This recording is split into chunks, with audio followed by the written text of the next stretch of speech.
Ուղիղ գիշերը ժամը 2:30-ին ես արթնացա դռան ցածր ճառոցից եւ հասկացա նա նորից գնաց։ Կինս Թամարը դեռ 1 րոպե առաջ պառկած էր կողքիս, ես զգում էի նրա մեջքի ջերմությունը, իսկ հիմա սավանը սառել էր։ Ես պառկած էի մթության մեջ, լսում էի, թե ինչպես են նրա քայլերը մարում միջանցքում եւ սիրտս այնպես էր բաբախում, կարծես ոչ թե 63-ամյա տղամարդ լինեի, այլ մի տղա, ով գաղտնի հետևում է ինչ-որ արգելված բանի։ Գիտեք, կա այդպիսի զգացողություն, երբ հողը ոտքերի տակից գնում է ոչ թե միանգամից, այլ դանդաղ, սանտիմետր առ սանտիմետր, եւ դու կանգնած ես, տատանվում ես ու մտածում. միգուցե թվաց, բայց ոչ, չթվաց։ Սա արդեն 5-րդ գիշերն էր անընդմեջ։ Բարև ձեզ, իմ անունը Վարդան Սիմոնի Գրիգորյան է։ Ես 63 տարեկան եմ, նախկին շինարար ինժեներ։ Արդեն 4 տարի է թոշակի եմ անցել, եւ ես ուզում եմ պատմել ձեզ մի պատմություն, որը գլխիվայր շրջեց այն ամենը, ինչին ես հավատում էի կես դար։ Պատմություն այն մասին, թե ինչպես էի ես լրտեսում սեփական կնոջս եւ կարծում էի, թե կբռնեմ նրան մեր փեսայի հետ դավաճանության մեջ, բայց գտա շատ ավելի սարսափելի մի բան։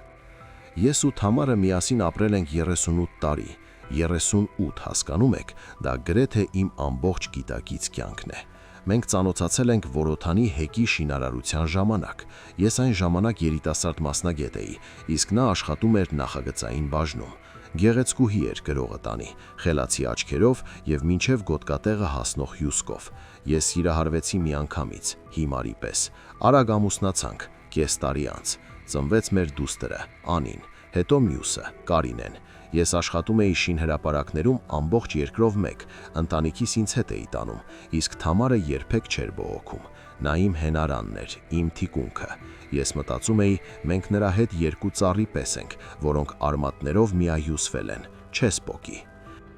Իսկ հետո սկսվեց սա, 5 գիշեր առաջ ես պատահաբար արթնացա։ Մի զապարկս, գիտեք, իմ տարիքում թույլ չի տալիս հանգիստ քնել։ Վեր կացա, գնացի զուգարան, վերադարձա եւ նկատեցի, Թամարը չկա։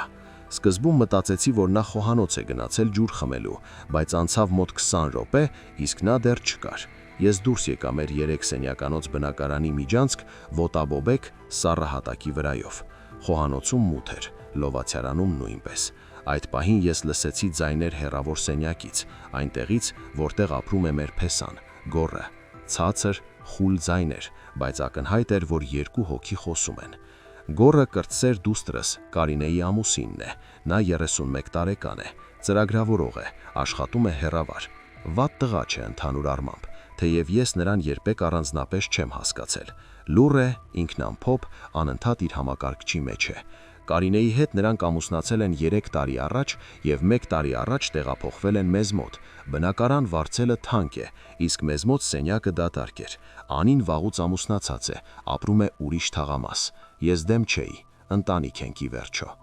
Բայց կանգնած ես այնտեղ միջանցքի մթության մեջ, լսելով այդ ձայները, ես կրծքիս մեջ ինչ-որ սառը եւ կպչուն բան զգացի։ Կինս եւ փեսաս։ Գիշերը փակ դռան հետևում։ Ես մոտեցա, ականջս հպեցի դռան, բառերը չէին ջոկվում, բայց տոնը ցածր էր, ինչ-որ ինտիմ, ինչ է։ Թամարի ձայնը հանգստացնում էր հնչում, գրեթե քննուշ, իսկ գոռը ինչ-որ բան էր մրթմրթում ի պատասխան։ Հետո լռություն։ Ես կանգնած էի այդպես, մոտ 10 րոպե, գուցե ավելի։ Ոտքերս թմրեցին, մեջքը սկսեց ցավել։ Վերջապես դուռը բացվեց եւ ես հազիվ հասցրեցի հետ վազել նծաշենեք։ Թամարը վերադարձավ, մի քանի րոպե անց պառկած կողքիս, կարծես նորից չէր եղել։ Առավոտյան ես ոչինչ չասացի, մտածեցի միգուցե գոռը խնդիրներ ունի։ Թամարը, որպես զոքանչ, օգնում է, մխիթարում, ով գիտե, բայց երկրորդ գիշերը կրկնվեց նույնը, եւ երրորդ եւ չորրորդ գիշերը։ Ամեն անգամ մոտավորապես ժամը 2:30-ին նա վեր էր գնում նրա մոտ, նստում այնտեղ 20 րոպե, երբեմն կես ժամ, հետո վերադառնում էր, իսկ առավոտյան ձևացնում, թե ամեն ինչ նորմալ է։ Շիլա էր եփում ինձ համար, ժպտում, հարցնում ինչպես եմ քնել։ Ես նայում էի նրան եւ զգում, թե ինչպես է ներսս կծկվում։ 5-րդ գիշերը ես արդեն չէի կարողանում քնել։ Պառկած նայում էի առաստաղին, սպասում։ Եվ ահա նորից ճռոց, քայլեր, դռան ցածր փակվելը։ Ես վեր կացա, նորից մոտեցա այդ սենյակին։ Այս անգամ մի փոքր ավելի լավ էի լսում։ Թամարը ասում էր մոտավորապես այսպես. «Ամեն ինչ լավ կլինի, մի անհանգստացիր»։ Իսկ նա բառերը չէին հասկացվում, բայց ձայնը դողում էր, լացում էր։ Ես կանգնել էի այնտեղ հիմարի պես եւ գլխումս մտքեր էին պտտվում։ Ինչ կա նրանց միջև։ Միթե իմ կինը, երկու երեխաների մայրը, երկու թոռների տատիկը դավաճանում է ինձ մեր փեսայի հետ, մեր հարկի տակ։ Դա խելագարություն էր թվում, բայց էլ ինչ կարող էր դա լինել։ Կարինեն, կրտսեր դուստրս, այդ ժամանակ գործուղման մեջ էր։ Նա մենեջեր է աշխատում ինչ-որ ֆիրմայում, հաճախ է շրջում քաղաքներով։ Գնացել էր 10 օր առաջ, պետք է վերադառնար 1 շաբաթից, այսինքն գոռը մենակ է։ Եվ Թամարը ամեն գիշեր գնում է նրա մոտ։ Զուգատիպություն։ Ես փորձում էի ինձ համոզել, որ այո,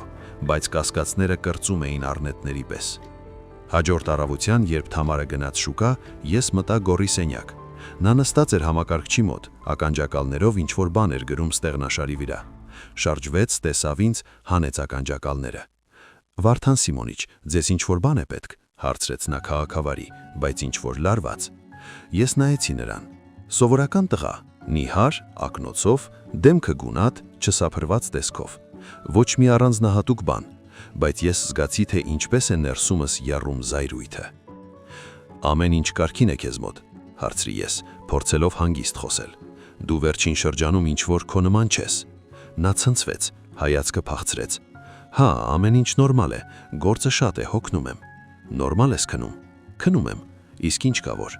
Նա նայում էր ինձ զգուշորեն, եւ ես հասկացա, նա գիտի, որ ես ինչ-որ բան կասկածում եմ, կամ ինձ թվաց։ Ես չուզեցի ճնշել, գլխով արեցի ու դուրս եկա, բայց որոշումը վերջնականապես հասունացավ։ Պետք է իմանալ ճշմարտությունը, ամեն գնով։ Նույն օրը ես գնացի էլեկտրոնիկայի խանութ Մաշտոցի պողոտայում եւ գնեցի փոքրիկ տեսախցիկ։ Վաճառողը, քթին օղով մի երիտասարդ տղա, բացատրեց, թե ինչպես այն միացնել հեռախոսին, ինչպես ձայնագրել։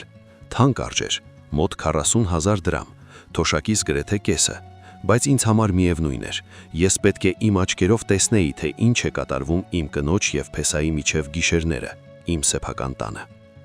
Երեկոյան ես տեղադրեցի տեսախցիկը։ Թամարը գնացել էր ընկերուհու ծնունդին։ Գոռը իր սենյակում էր, ինչպես միշտ։ Ես 2 ժամ ժամանակ ունեի։ Ընտրեցի մի տեղ միջանցքում, գոռի դռան դիմաց։ Այնտեղ պատից կախված էր մի հին դարակ, փոշոտ արձանիկներով, որոնք Թամարը հավաքում էր դեռ երիտասարդ տարիներին։ Ճենապակա բալերինաներ, ինչ-որ եղնիկներ։ Ես դրանք այնպես դասավորեցի, որ տեսախցիկը թաքնվի եղնիկի հետևում։ Օբյեկտիվը ուղղեցի դռան վրա, փոքրիկ, սև, լուցկի տուփի չափ։ Այն չես նկատի, եթե գիտես ինչ ես փնտրում։ Միացրի հեռախոսին, ինչպես սովորեցրել էր վաճառողը։ Հավելվածը ցույց տվեց պատկերը՝ միջանցք, դուռ, պատի մի հատված։ Որակը վատ չէր, անգամ մթունած ժամանակ երևում էր։ Կարգավորեցի ձայնագրությունը շարժման դեպքում։ Վերջ, թակառը պատրաստ է։ Ես հեռախոսը թաքցրեցի գրպանումս եւ զգացի, թե ինչպես են ձեռքերս դողում։ Զզվում էի ինքս ինձանից։ 63 տարեկանում վերածվել էի ինչ-որ պարանոիկի, ով լրտացում է կնոջս, բայց ուրիշ ինչ կարող էի անել։ Ուղիղ հարցնեի, նա կստեր։ Ես տեսնում էի դա իր դեմքին։ Նա ինչ-որ բան թաքցնում է։ Ես պետք է իմանայի կոնկրետ ինչ։ Գիշերը ես նորից չքնեցի։ Պարկած նայում էի Թամարին։ Նա հանգիստ քնած էր, շնչում էր հավասար։ Դեմքը հանգիստ էր, կնճիռները հարթվել էին։ Իմ Թամարը։ Ես հիշեցի, թե ինչպես էինք գնացքով գնում Որոտանիշին հրապարակ այն ժամանակ, հեռավոր 87 թվականին։ Նա նստած էր պատուհանի մոտ, նայում էր կողքով սահող անտառներին եւ ինչ-որ բան էր երգում ցածրաձայն։ Ես նայում էի նրան ու մտածում. ահա նա, իմ ճակատագիրը։ Ես այս կնոցը կսիրեմ մինչև կյանքիս վերջ։ Եվ սիրեցի, 38 տարի սիրեցի, իսկ հիմա պարկած եմ կողքին եւ կասկածում եմ նրան մի այնպիսի բանում, որ նույնիսկ բարձրաձայնելն է սարսափելի։ 2:30-ին նա շարժվեց։ Ես փակեցի աչքերս, ձևացրի, թե քնած եմ։ Լսեցի, թե ինչպես է զգուշորեն վեր կենում, գցում խալաթը։ Քայլեր դեպի դուռը, ցածր ճռոց։ Գնաց։ Ես հանեցի հեռախոսը բարձի տակից, բացեցի հավելվածը։ Էկրանը լուսավորվեց։ Միջանցքը դատարկ էր։ Հետո կադրի մեջ մտավ Թամարը։ Իր հին կապույտ խալաթով ոտաբոփիկ մոտեցավ գոռի դռանը, թակեց կամացուկ։ Դուռը բացվեց գրեթե անմիջապես։ Գոռը կանգնած էր շեմին, շապիկով եւ տաբատով։ Դեմքը չէր երևում, տեսախցիկը վերևից էր նկարում։ Նրանք ինչ-որ բան շշնչացին։ Նա մի կողմ քաշվեց, կինս ներս մտավ, դուռը փակվեց։ Ես նայում էի էկրանի այդ փակ դռանը եւ զգում, թե ինչպես է ներսս սառչում։ Ահա եւ ապացույցը։ Իմ կինը մտնում է փեսայի մոտ գիշերը, երբ բոլորը քնած են, երբ դուստրը տանը չէ։ Ինչ պիտի անեն այնտեղ։ Ինչի մասին խոսեն։ Ես փորձեցի անմեղ բացատրություն գտնել, բայց ոչինչ մտքիս չէր գալիս։ Չեն քննարկում, չէ, գիշերվա ժամը 3-ին բորշի բաղադրատոմսը։ Անցավ 20 րոպե, հետո 30։ Ես նայում էի ժամին էկրանի անկյունում եւ յուրաքանչյուր րոպեն ձգվում էր ժամի պես։ Վերջապես դուռը բացվեց։ Թամարը դուրս եկավ։ Հիմա ես նրա դեմքը ավելի լավ էի տեսնում։ Հոգնած, բայց կարծես խաղաղված։ Նա ուղեց խալաթը, քայլեց միջանցքով հետ։ Տեսախցիկը ֆիքսեց նրա մեջքը։ Հետո նա անհետացավ կադրից։ 1 րոպե անց նա պառկած կողքիս, կարծես ոչինչ չէր եղել։ Ես պառկած մնացի մինչև առավոտ առանց քնի, նայում էի առաստաղին, լսում նրա շնչառությունը եւ մտածում. ինչ անել հիմա։ Սկանդալ սարքել, դուրս անել երկուսին էլ, բաժանվել։ Ես 63 տարեկան եմ, այս տարիքում կյանքը նորից սկսել, եւ ընդհանրապես, գուցե ես սխալ եմ հասկանում ամեն ինչ։ Գուցե գոռը հոգեբանական խնդիրներ ունի եւ Թամարը իսկապես օգնում է նրան, բայց այդ դեպքում ինչու գաղտնի, ինչու գիշերներով, ինչու ինձ ոչ մի խոսք։ Առավոտյան նախաճաշին ես նայում էի նրանց երկուսին։ Թամարը ձվածեղ էր տապակում, ինչ-որ բաներ երգում, ինչպես միշտ։ Գոռը դուրս եկավ խոհանոց, տրված տեսքով, նույն շապիկով, սուրճ լցրեց իրեն, գլուխ անեց ինձ. «Բարի լույս, Վարդան Սիմոնիչ»։ «Բարի», մրթմրթացի ես։ Նա նստեց սեղանի մոտ, խորասուզվեց հեռախոսի մեջ։ Թամարը ափսեն դրած դիմացս ժպտաց, կեր քանի տաք է։ Ես նայում էի այդ ձվածեղին եւ հասկանում, որ կտորը կոկորոթովս չի գնա, բայց վերցրեցի պատարակողը, սկսեցի ուտել։ Լուր։ Թամարը արագ հայացք փոխանակեց գոռի հետ, այնպես թռուցիկ։ Ես նկատեցի։ Նրանք հայացքներով փոխանակվեցին, նրանց միջև կար ինչ-որ փոխըմբրանում, ինչ-որ գաղտնի կապ, եւ ինձ այդ կապի մեջ չէին թողնում։ «Թամար», ասացի ես, մի կողմ դնելով պատարակողը։ «Ինձ 3 Կարինեն էր զանգել, հարցնում էր ոնց է գոռը։ Ես ստեցի, Կարինեն չէր զանգել, բայց ինձ պետք էր ստուգել նրանց»։ Թամարը լարվեց։ Ես տեսա, թե ինչպես է ցնցվել բերանի անկյունը։ «Հա, եւ ինչ ասացիր նրան»։ «Ասացի, որ ամեն ինչ նորմալ է, չէ՞ որ ամեն ինչ նորմալ է, գոռ»։ Նա աչքերը կտրեց հեռախոսից, դեմքը գոլան էր, աչքերի տակ կապունքներ։ «Այո, ամեն ինչ կարգին է, ուղղակի գործը շատ է։ Չես քնում, ինչ է»։ Դադար։ Նա կուլ թվեց։ «Մի քիչ լինում է»։ «Դե ուրեմն շուտ պառկիր», կոպիտ ասացի ես։ «Ինչ ես գիշերները դեսուդեն ընկնում»։ Թամարը կարակ միջամտեց։ «Վարդան, մի կպիր մարդուն, դեդլայներ ունի, պրոյեկտը վառվում է, ճիշտ է գոռ»։ «Ճիշտ է», երախտագնությամբ գլուխ անեց նա։ Ես նայեցի նրանց երկուսին եւ հասկացա, նրանք խոսքները մեկ են արել։ Նրանք միասին ինձանից ինչ-որ բան են թաքցնում, եւ դա պարզապես նախագիծը վառվում է, չէ, այստեղ ուրիշ բան կա։ Այդ օրը ես վերանայեցի ձայնագրությունը եւս մեկ անգամ, հետո էլի։ Մանրուքներ էի փնտրում, բայց տեսախցիկը ցույց էր տալիս միայն միջանցքը, դուռը, ուրիշ ոչինչ։ Ինձ ավելի շատ տեղեկություն էր պետք։ Մտածեցի, գուցե տեսախցիկը հենց սենյակում դնեմ, բայց դա արդեն չափից դուրս կլիներ։ Համել ոնց անեի։ Գոռը գրեթե դուրս չի գալիս այնտեղից, տանն է աշխատում։ Այդ ժամանակ ես որոշեցի այլ կերպ վարվել։ Հաջորդ գիշեր, երբ Թամարը գնա նրա մոտ, ես կմոտենամ դռանը եւ կլսեմ։ Գուցե լսեմ, թե ինչի մասին են խոսում։ Ռիսկ է իհարկե, հանկարծ կբռնեն, բայց ես պատրաստ էի ամեն ինչի։ Եվ ահա եկավ 6-րդ գիշեր։ Ես սպասում էի, լարված ինչպես լարը։ Թամարը արագ քնեց, երևի հոգնել էր, ամբողջ օրը ոտքի վրա էր անցկացրել։ Իսկ ես պառկած հաշվում էի րոպեները։ 2:25-ին նա շարժվեց, վեր կացավ, գցեց խալաթը, դուրս եկավ։ Ես սպասեցի 1 րոպե, հետո ես էլ վեր կացա, ցածր ոտքի մատների վրա անցա միջանցք։ Գոռի սենյակի դուռը մի փոքր բաց էր մնացել, երևի Թամարը մինչև վերջ չէր փակել, այնտեղից սեղանի լամպի թույլ լույս էր թափվում։ Ես մոտեցա, սեղմվեցի պատին, դրան կողքին, շունչս պահեցի եւ լսեցի գոռի ձայնը։ Նա խոսում էր ցածր, բայց պարզ։ Ես այլևս չեմ կարող այսպես, Թամար Սիմոնովնա, սա ինձ սպանում է։ Ցածր։ Թամարի ձայնը հանգստացնող էր։ Ես հասկանում եմ, բայց պետք է համբերել։ Ինչքան դեռ, արդեն 1 տարի անցավ, իսկ ոչինչ չի փոխվում։ Կփոխվի, խոստանում եմ, ուղղակի ժամանակ է պետք։ Իսկ եթե Կարինեն իմանա, եթե Վարդան Սիմոնիչը, ինչ կլինի այդ ժամանակ։ Դադար։ Ես կանգնած էի, մատներս խրելով պատի մեջ եւ սիրտս այնպես էր խփում, որ թվում էր նրանք կլսեն այն։ Վարդանը չի իմանա, ասաց Թամարը հաստատուն։ Ես կհետևեմ։ Իսկ Կարինեն։ Կարինեին դեռ վաղ է իմանալ, բայց սա չէ, որ նրան ամենաշատն է վերաբերում։ Հենց դրա համար էլ վաղ է, նա պատրաստ չէ, հավատա ինձ։ Լռություն։ Հետո գոռը հեկեկաց, այո, հենց հեկեկաց, ինչպես երեխա։ Ներեք ինձ, մրթմրթաց նա, ներեք ամեն ինչի համար։ Հերիք է, Թամարը խիստ էր, հերիք է քեզ տանջես, սա քո մելք չէ, բոլորովին քոնը չէ։ Ես կանգնած էի եւ ոչ մի բառ չէի հասկանում, ինչի մասին են նրանք խոսում։ Ինչ է, որ Կարինեն չպետք է իմանա, որն է, որ նրա մելք չէ։ Ես ուզում էի ներխուժել այնտեղ, բռնել երկուսի օզիքից եւ պատասխաններ պահանջել։ Ոտքերս չէին ենթարկվում։ Ես պարզապես կանգնած էի այդ մութ միջանցքում, իմ տանում եւ ինձ օտար էի զգում։ Ես ննջսենյակ վերադարձա Թամարից շուտ։ Պարկեցի, վերմակը քաշեցի մինչև գծակս, ձեռքերս դողում էին։ Ես լսում էի այդ բառերը նորից ու նորից գլխումս։ Սա քո մելք չէ։ Կարինեն պատրաստ չէ իմանալ։ Ներեք ինձ։ Ինչ է սա նշանակում։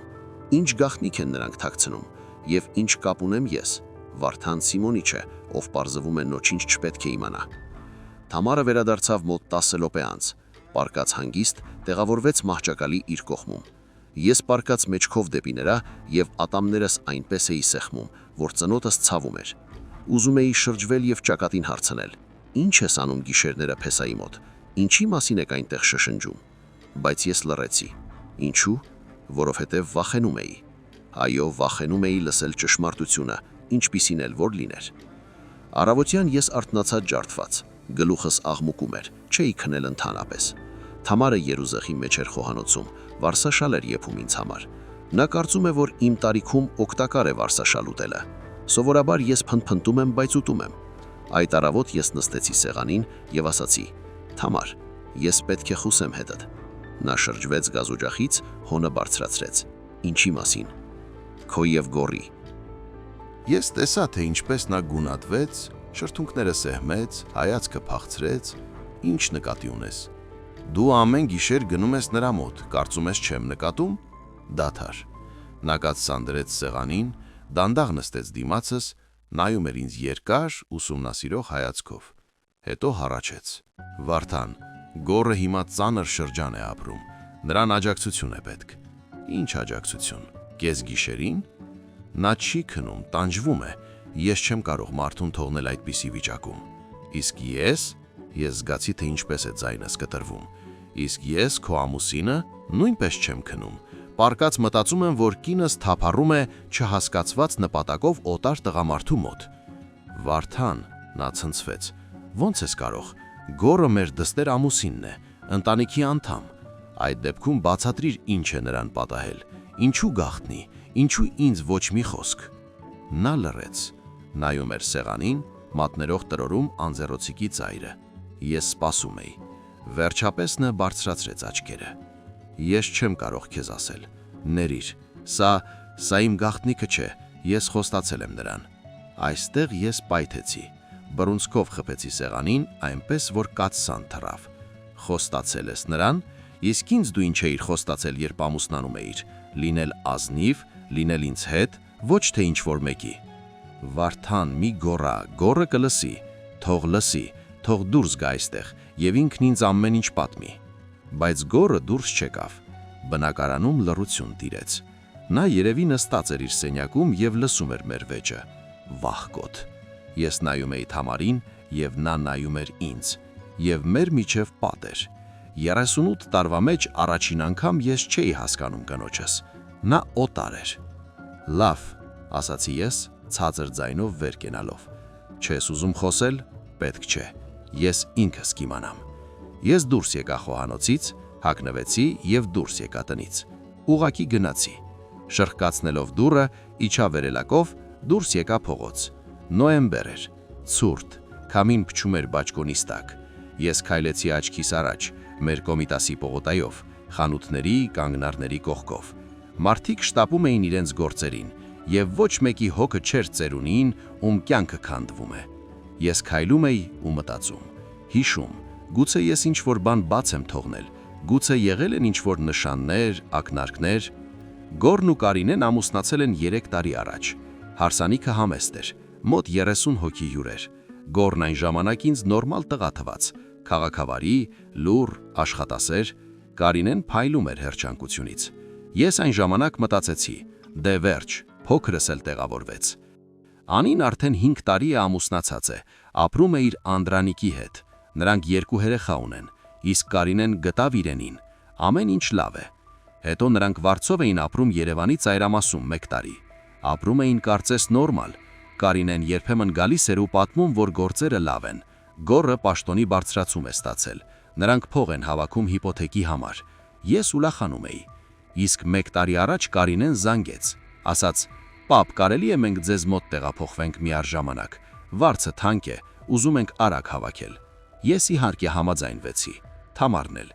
Մեր մոտ անիից հետո սենյակը դատարկ էր մնացել։ Ինչո կորչի։ Այդպես Գոռը դարձավ մեր հարևանը։ Առաջին ամիսներին ամեն ինչ հանգիստ էր։ Նրանք ապրում էին իրենց կյանքով, մենք մերը։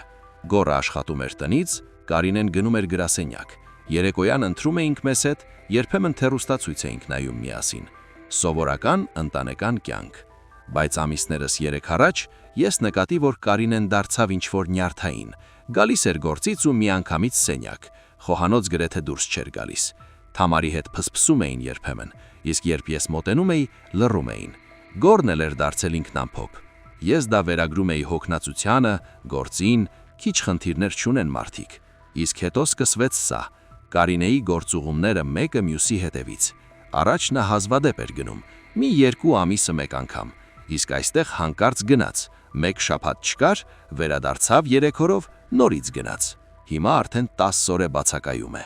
Եվ հենց նրա բացակայության ժամանակ Թամարը սկսեց գնալ Գոռի մոտ գիշերները։ Զուգադիպություն։ Ես չէի հավատում զուգադիպություններին։ Ես հասա բարեկամություն մետրո, մտա գետնանցում, տատիկից գնեցի կարտոֆիլով կարկանդակ, նստեցի նստարանին, սկսեցի ծամել։ Անհամեր ինչ-որ։ Հանեցի հեռախոսը, բացեցի տեսախցիկի հավելվածը, վերանայեցի երեկվա ձայնագրությունը եւս մեկ անգամ։ Թամարը թակում է, Գոռը բացում է, նա մտնում է, հետո դուրս է գալիս։ Ոչ մի նոր բան, բայց հիմա ես գիտեի, թե նրանք ինչ են խոսում այնտեղ, ավելի ճիշտ բառերի պատարիկներ։ Սա քո մեղքը չէ։ Կարինեն պատրաստ չէ իմանալ, որ պատրաստ չէ, որ նրա մեղքը չէ։ Այստեղ գլխումս միտք փայլատակեց, իսկ միգուցե բանը Կարինեի մեջ է, միգուցե նա հիվանդ է ինչ-որ բանով, եւ նրանք ինձանից թաքցնում են։ Միգուցե դրա համար է Գոռը տանջվում, իսկ Թամարը նրան մխիթարում։ Բայց այդ դեպքում ինչու գաղտնիք։ Ես չէ որ հայրն եմ, ես իրավունք ունեմ իմանալ։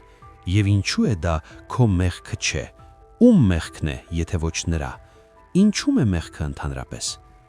Ես հավաքեցի Կարինեի համարը։ Նա վերցրեց ոչ անմիջապես, 4-րդ զանգից։ Պապ, բարև, ինչ-որ բան է պատահել։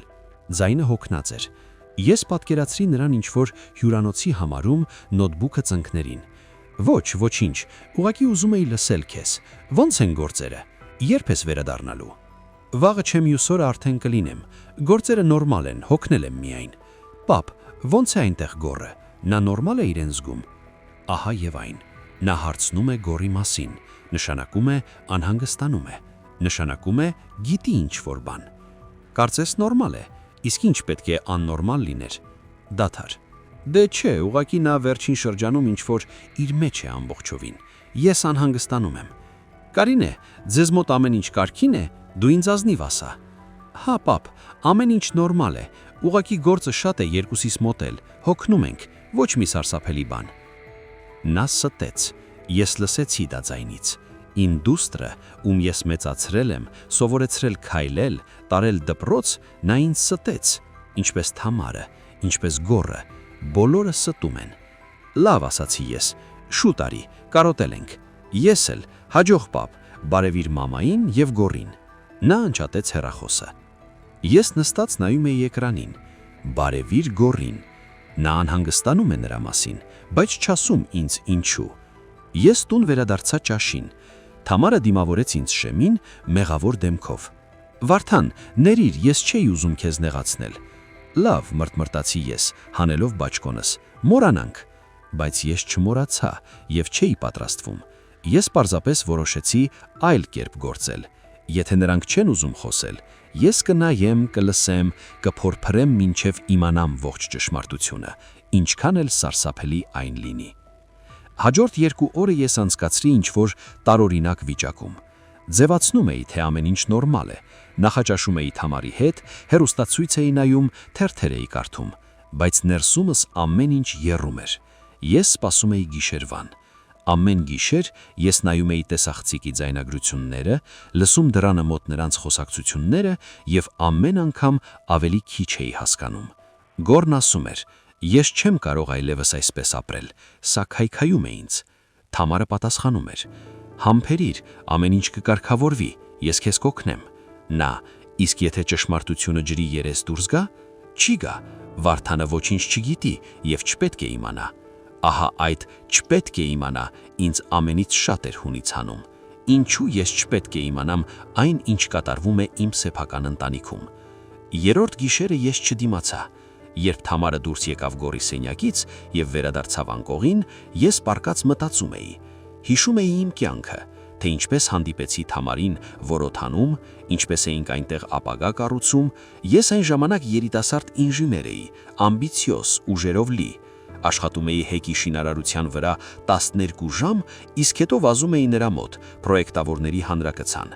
Մենք նստում էինք աստիճաններին, համբուսվում մինչև լուսաբակ, ծրագրեր կազմում։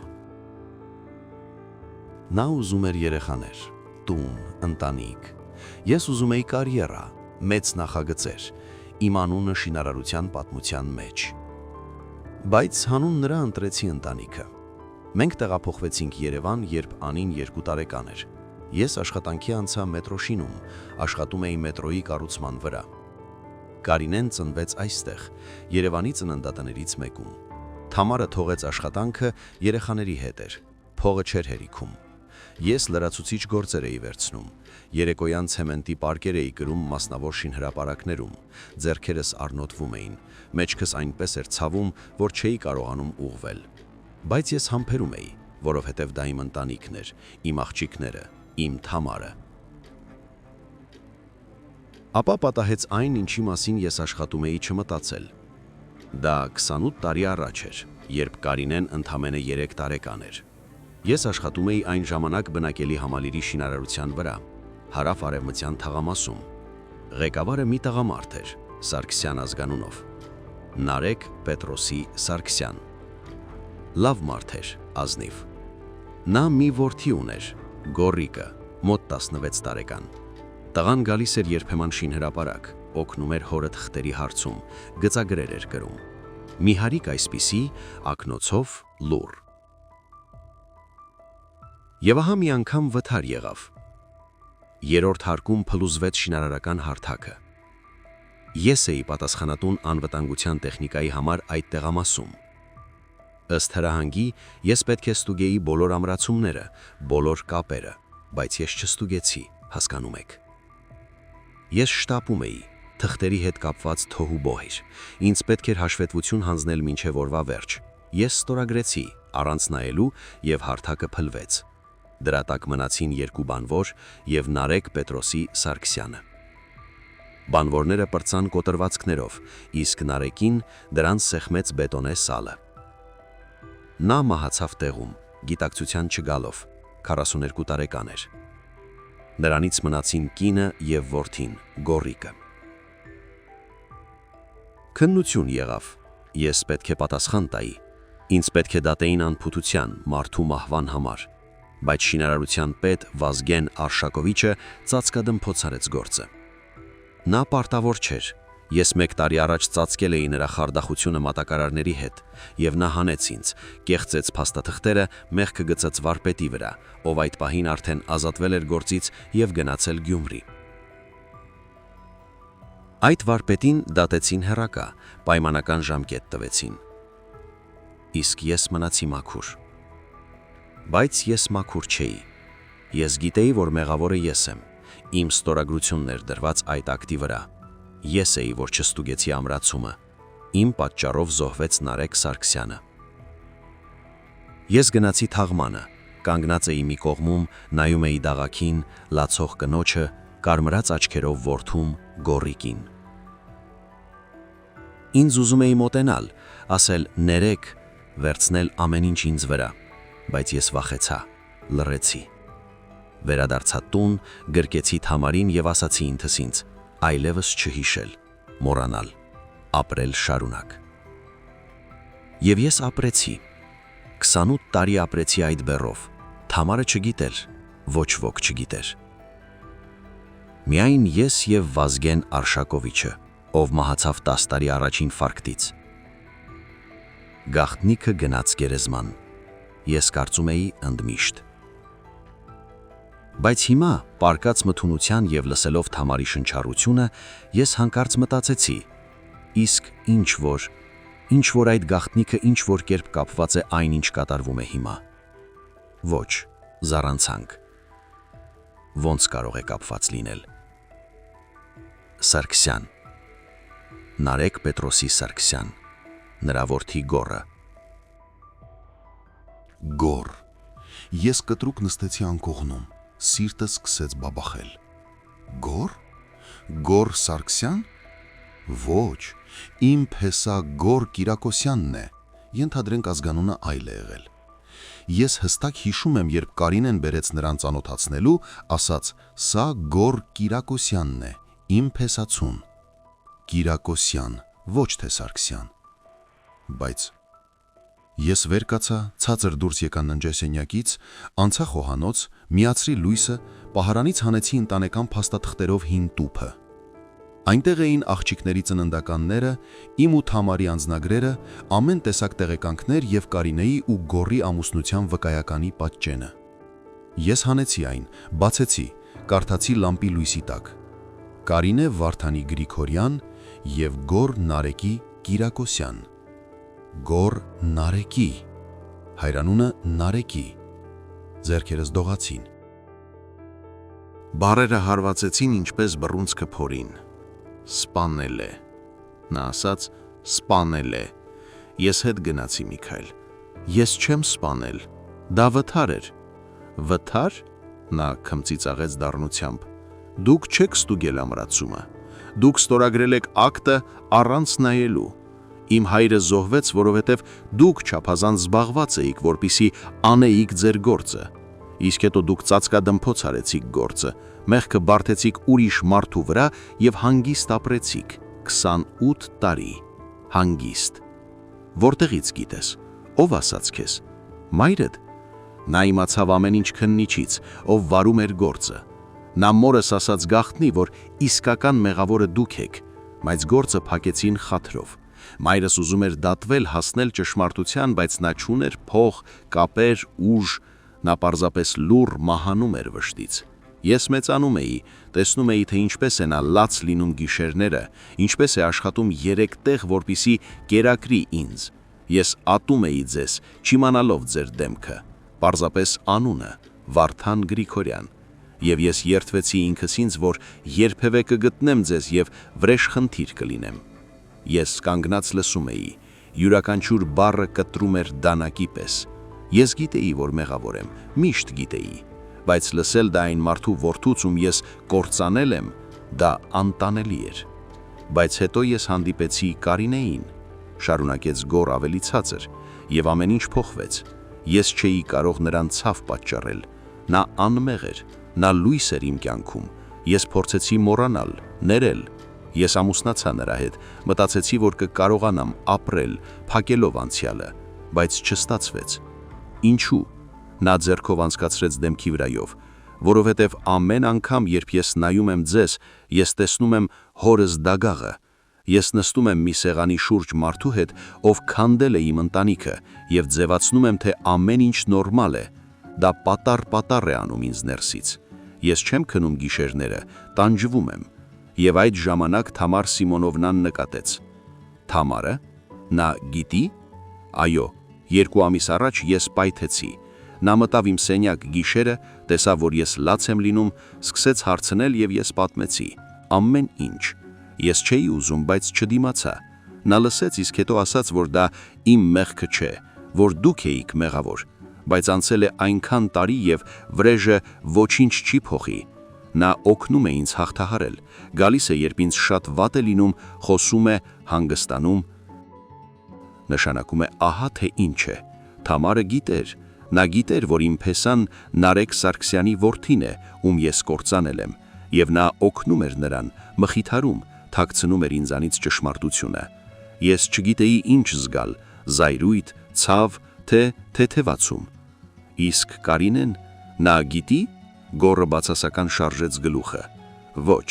Թամար Սիմոնովնան ասաց, որ չի կարելի նրան ասել։ Դա կքանդի ձեր ընտանիքը, նրա ընտանիքը։ Կարինեն սիրում է ձեզ, եթե իմանա, որ դուք մեղավոր եք իմ հոր մահվան մեջ, դա կսպանի նրան, նա կպատառվի մեր միջև։ Թամար Սիմոնովնան կարծում է, որ ավելի լավ է լռել։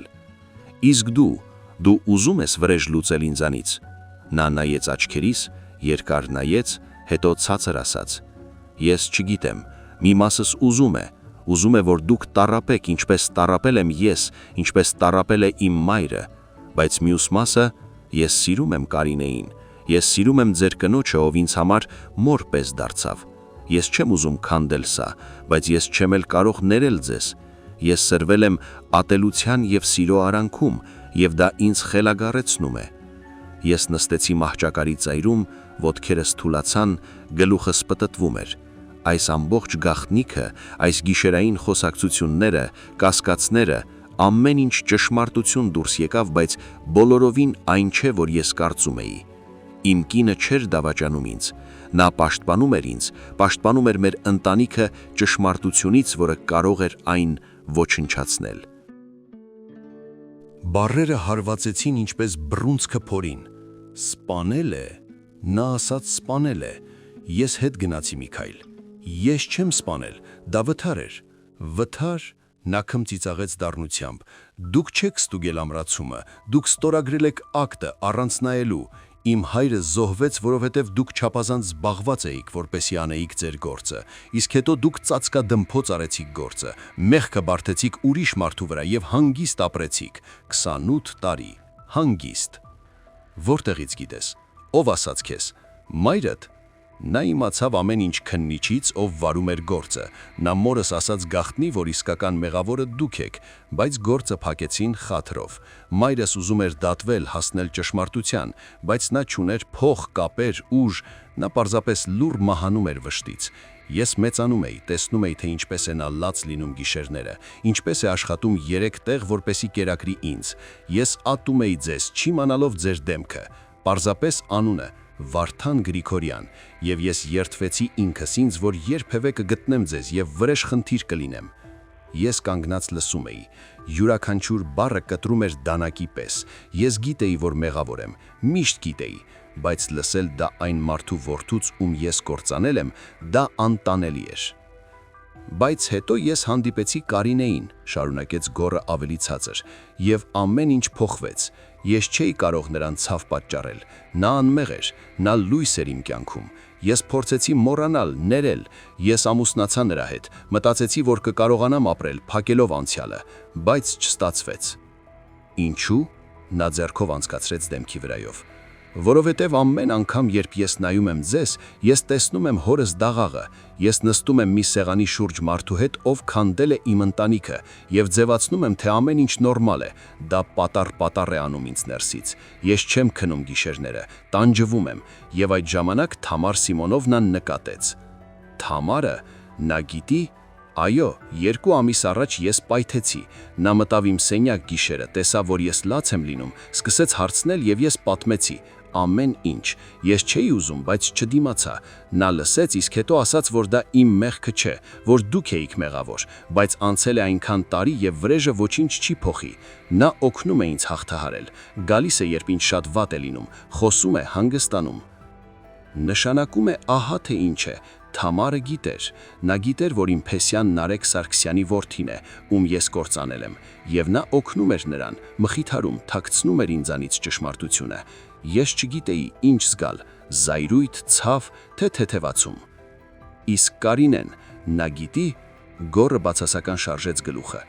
Ոչ, Թամար Սիմոնովնան ասաց, որ չկարելի նրան ասել, դա կքանդի ձեր ընտանիքը, նրա ընտանիքը, Կարինեն սիրում է ձեզ, եթե իմանա, որ դուք մեղավոր եք իմ հոր մահվան մեջ, դա կսպանի նրան, նա կպատրվի մեր միջև, Թամար Սիմոնովնան կարծում է, որ ավելի լավ է լռել։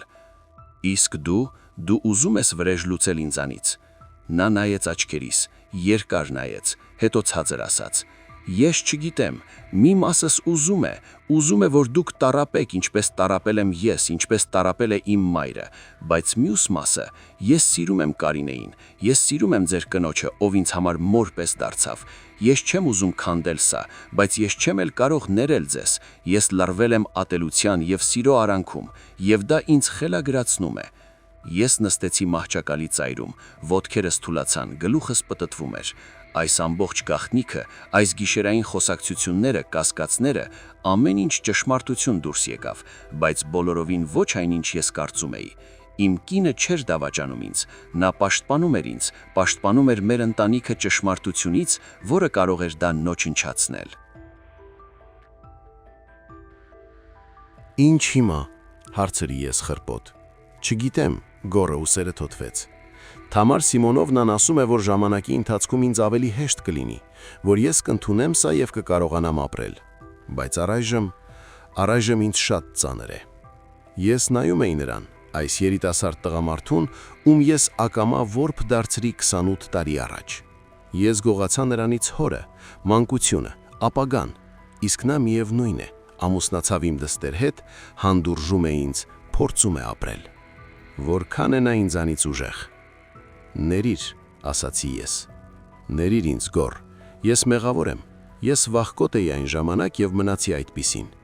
Ես արժանի չեմ ներման, բայց ես խնդրում եմ։ Նա չպատասխանեց, պարզապես կանգնած նայում էր ինձ։ Նրա աչքերում չկար ոչ զայրույթ, ոչ ներում, միայն հոգնածություն։ Այդ պահին բնակարանում շրխկաց մուտքի դուռը։ Թամարի ձայնը. Վարդան, տանն ես։ Ես եկա պոլիկլինիկայից։ Մենք գոռի հետ հայացք փոխանակեցինք։ Նա սրբեց դեմքը թևքով, ուղղվեց։ Գնացեք, ես կգամ 1 րոպեից։ Ես դուրս եկա սենյակից, փակեցի դուռը իմ հետևից։ Թամարը կանգնած էր միջանցքում, հանում էր բաճկոնը, տեսավ ինձ, ժպտաց։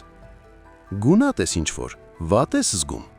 Ես մոտեցա նրան, գրկեցի ամուր, այնպես ինչպես չէի գրկել արդեն շատ տարիներ։ Նա զարմացավ, բայց գրկեցի պատասխան։ Վարդան, ինչ է պատահել։ Ոչինչ, շշնջացի ես նրա մազերի մեջ։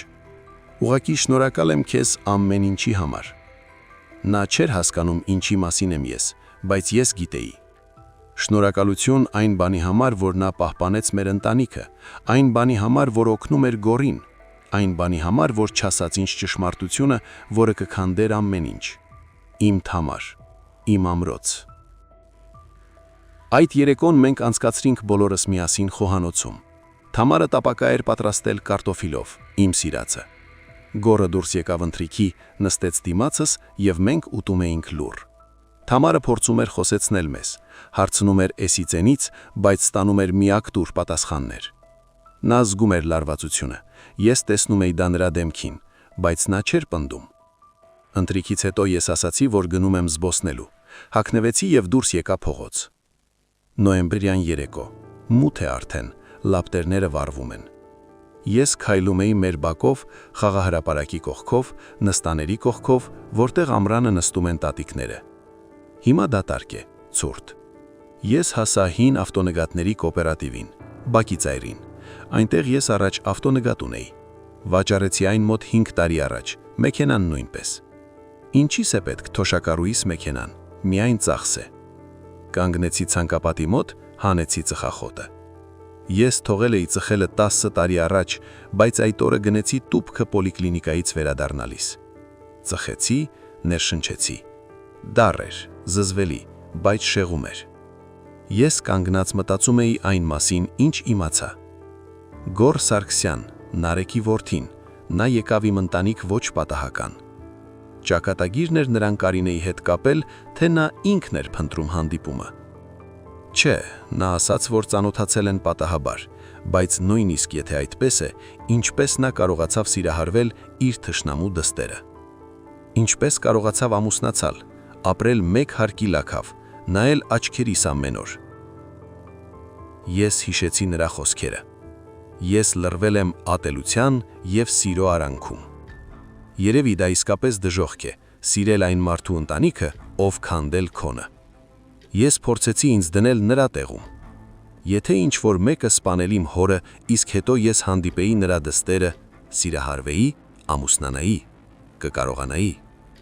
Չգիտեմ, ամենայն հավանականությամբ ոչ։ Ես կփախչեի կամ վրեժ խնդիր կլինեի, իսկ գոռը համբերում է, տանջվում է, բայց համբերում է հանուն Կարինեի։ Եվ այստեղ ես մտածեցի աղջկաս մասին։ Իմ Կարինեն, նա չգիտի ոչինչ, ամուսնանում է, ամուսնուն բերում է տուն, ուրախանում է, ծրագրեր է կազմում, իսկ նա կրում է իր մեջ այդ ցավը, այդ ատելությունը։ Եվ Թամարը գիտի, և ես հիմա գիտեմ, բայց Կարինեն ոչ։ Դա ճիշտ է։ Մենք պաշտպանում ենք նրան, թույլ չտալով իմանալ ճշմարտությունը, թե խփում ենք։ Ծխեցի, վերջացրի, գցեցի, մնացորդը տրորեցի։ Ուզում էի ևս մեկը վառել, բայց փոշմանեցի։ Վերադարձա տուն։ Բնակարանում լուռ էր։ Թամարը ամաններն էր լվանում խոհանոցում։ Գոռը նստած էր իր սենյակում։ Ես անցաննջա սենյակ, պառկեցի առանց հագուստս հանելու։ Նայում էի առաստաղին։ Լսեցի, թե ինչպես Թամարը վերջացրեց ամանները, անցավ միջանցքով, նայեց ինձ մոտ։ Վարդան, քնելու չես, նորմալ ես։ Կպարկեմ, մրթմրթացի ես հետո։ Նա կանգնեց շեմին, հետո փակեց դուռը։ Ես մնացի մենակ։ Մտածում էի, ինչ պիտի անեմ հիմա, ասել Կարինեին, բայց այդ դեպքում ամեն ինչ կփլուզվի։ Նա կիմանա, որ իր հայրը մեղավոր է իր ամուսնու հոր մահվան մեջ։ Դա կպատրի նրան։ Նա չի ների ինձ։ Եվ ինչպես է նա ապրելու գոռի հետ, իմանալով դա։ Նրանց ամուսնությունը չի դիմանա, այնպես որ լռել, ապրել այդ ստով շարունակ, ձևացնել, թե ամեն ինչ լավ է։ Գիշերը, երբ Թամարը քնեց, ես նորից չէի քնում, սպասում էի, 2:30։ Նա շարժվեց, բայց չէ լավ, պառկած էր։ Ես շրջվեցի դեպի նա։ Թամար, չես քնում։ Նա ցնցվեց։ Ոչ, իսկ դու։ Ես էլ։ Ոչ։ Արի գնանք խոհանոց, խոսենք։ Մենք վեր կացանք, անցանք խոհանոց։ Ես միացրի լույսը, թեյնիկը դրեցի։ Թամարը նստեց սեղանի մոտ, նայում էր ինձ զգուշորեն։ Վարդան, ինչի մասին ես ուզում խոսել։ Ես նստեցի դիմացը, բռնեցի նրա ձեռքը։ Ես գիտեմ գոռի մասին։ Գիտեմ ով է նա և գիտեմ, որ դու նրան օգնում ես։ Նա գունատվեց, շրթունքները դողացին։ Ոնց իմացար։ Ինքս գլխի ընկա։ Հայրանունը, տարիքը, պատմությունը, պլյուս ես այսօր խոսեցի նրա հետ, նա ամեն ինչ պատմեց։ Թամարը փակեց դեմքը ձեռքերով, ուսերը ցնցվեցին, նա լաց էր լինում կամաց, այնպես առանց ձայնի։ Ես վեր կացա, գրկեցի նրան։ Թամար, մի լացիր, ես չեմ բարկանում, ես հասկանում եմ ինչու էի լռում։ Նա բարձրացրեց դեմքը թաց հարցունքներից։ Ես չգիտեի ինչ անել, Վարդան, երբ նա ինձ պատմեց, ես շոկի մեջ էի։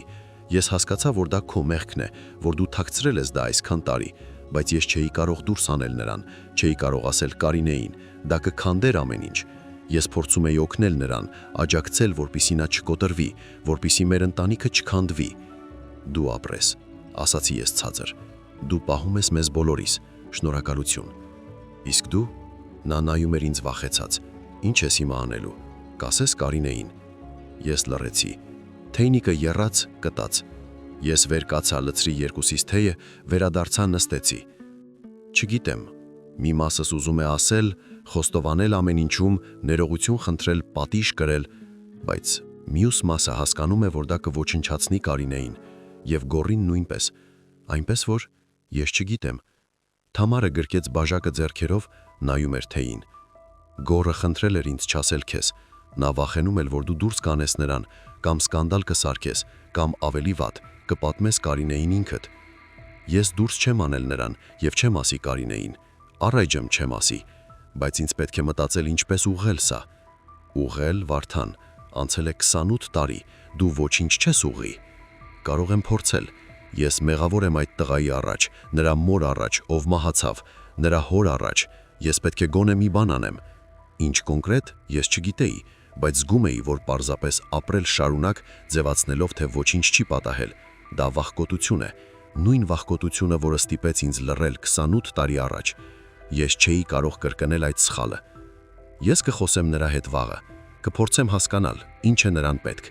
Միգուցե փող, օգնություն ինչ-որ, կամ պարզապես լսել ներողություն։ Թամարը տարուբերեց գլուխը։ Նրան պետք է ժամանակ եւ հանգստություն։ Մի ճնշիր նրան, Վարդան, նա այնպես էլ սահմանին է։ Լավ, չեմ ճնշի, բայց ես չեմ կարող լռել։ Նա պետք է իմանա, որ ես զղջում եմ, որ ես պատրաստ եմ անել ամեն ինչ մեղքս քավելու համար։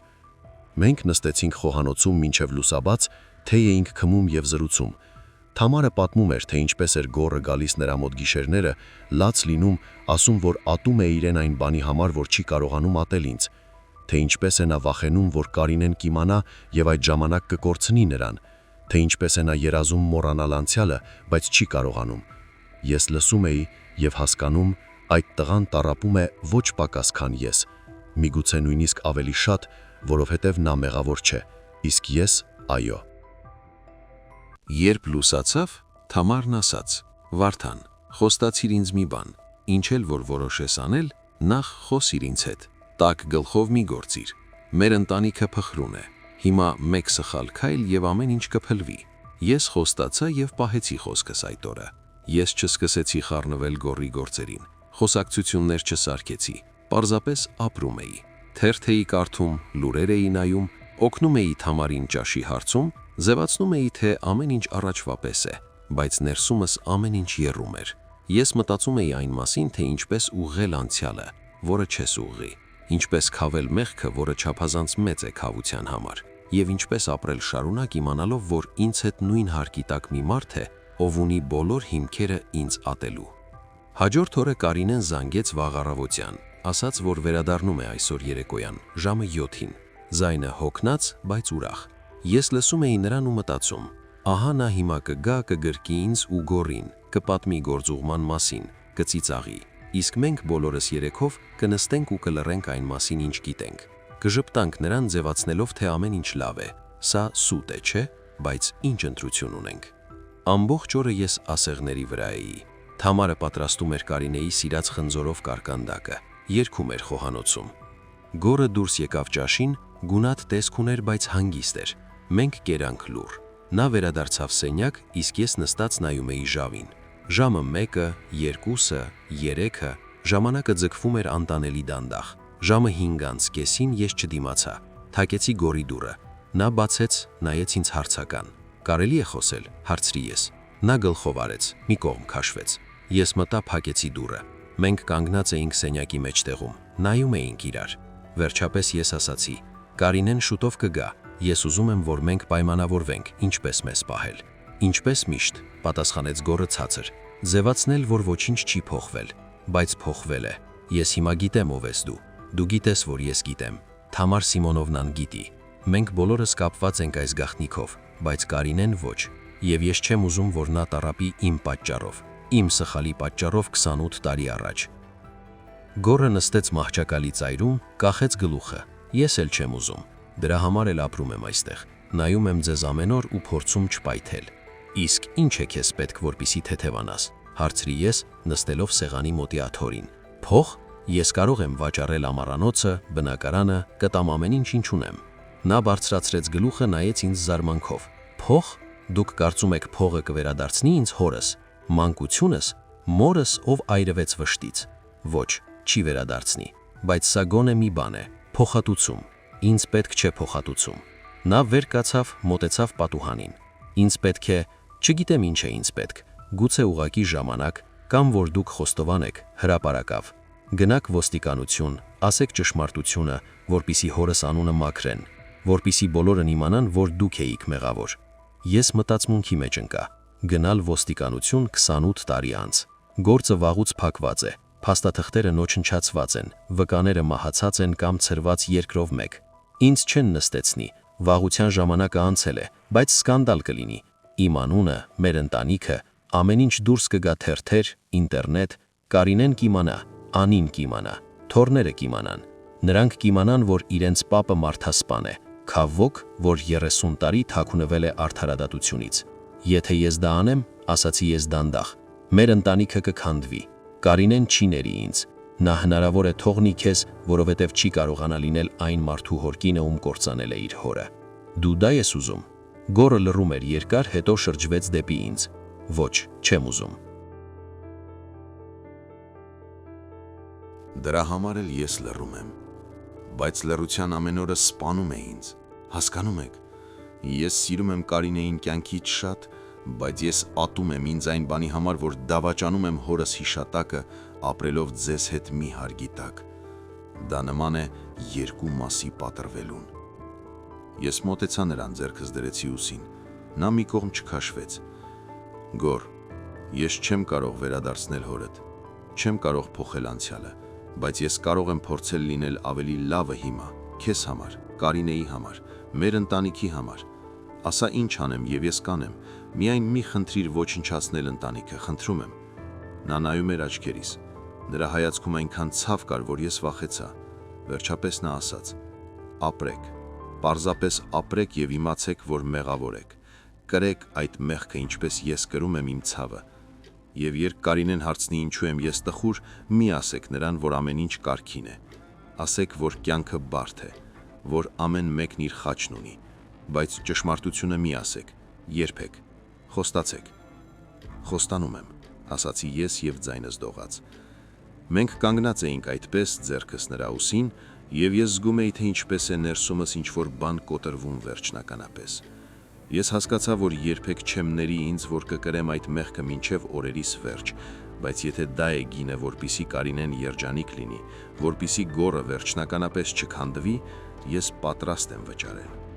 Երեկոյան ժամը 7-ին եկավ Կարինեն, ներս թռավ բնակարան ճամպրուկով, այտերը կարմրած, փետրեբաճկոնով, գրկեց սկզբում Թամարին, հետո ինձ։ Պապ, ոնց եմ ձեզ կարոտել։ Մամ, կարկանդակի հոտ է գալիս, ուր է Գորիկը։ Գորը դուրս եկավ սենյակից։ Կարինեն նետվեց նրա գիրկը, համբուրեց, նա գրկեց նրանի պատասխան, փակեց աչքերը։ Ես տեսա, թե ինչպես է նա սեղմում նրան իրեն, կարծես վախենում է բաց թողնել։ Կարինեն մի կողմ քաշվեց, նայեց նրան։ Գոր,